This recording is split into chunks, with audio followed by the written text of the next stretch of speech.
Olá, eu sou Meirellen Xavier e estarei junto com os irmãos estudando sobre o texto da carta aos Efésios. Até aqui, nós aprendemos os aspectos históricos, o destinatário, a saudação e estudamos o capítulo 1, do versículo 1 até o versículo 4. Hoje, nós vamos aprender sobre o plano de Deus, os dons de Deus, a meta histórica, os judeus e os gentios, todos eles no capítulo 1, do versículo 5 ao versículo 14. O primeiro ponto, o plano de Deus, ele nos predestinou para filhos de adoção por Jesus Cristo por si mesmo, segundo a aprovação de sua vontade, para louvor e glória da sua graça, pelo qual nos fez agradáveis a si e amado. O que isso quer dizer? Quer dizer que nós fomos adotados. O plano de Deus era nos fazer sua família, nos levar para sua casa, nos fazer seus filhos.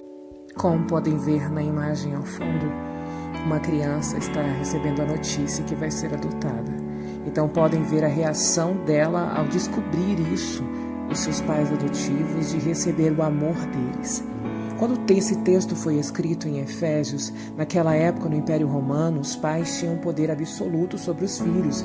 Eles podiam matar, podiam vender, podiam castigar, podiam fazer qualquer coisa.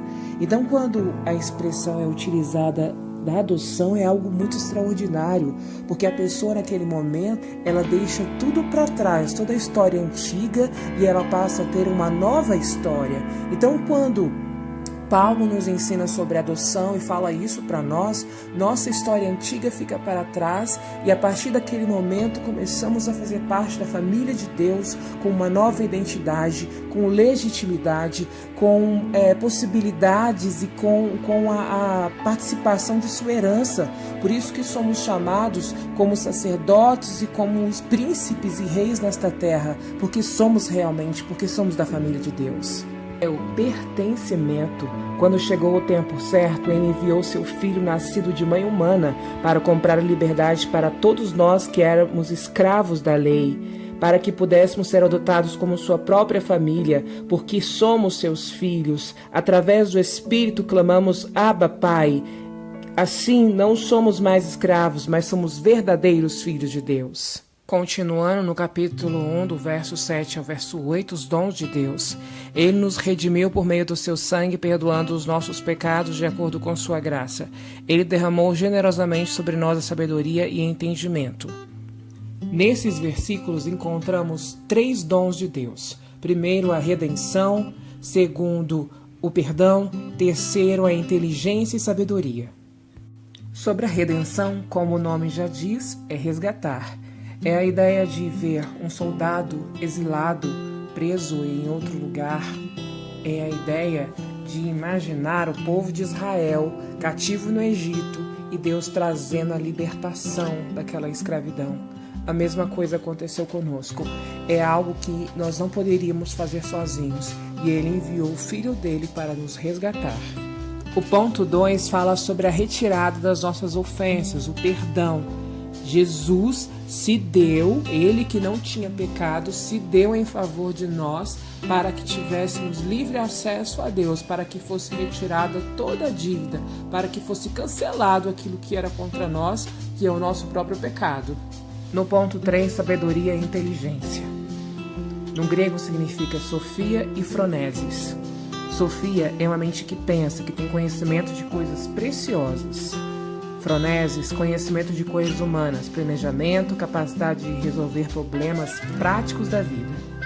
Jesus nos deu Sofia e Phronesis, nos deu uma capacidade e um conhecimento diferenciado, e nos deu inteligência para resolver problemas, para enxergar a vida de maneira diferente, para olhar o tempo e a vida de acordo com a eternidade, de resolver questões diárias com sabedoria, com pensamentos de Deus.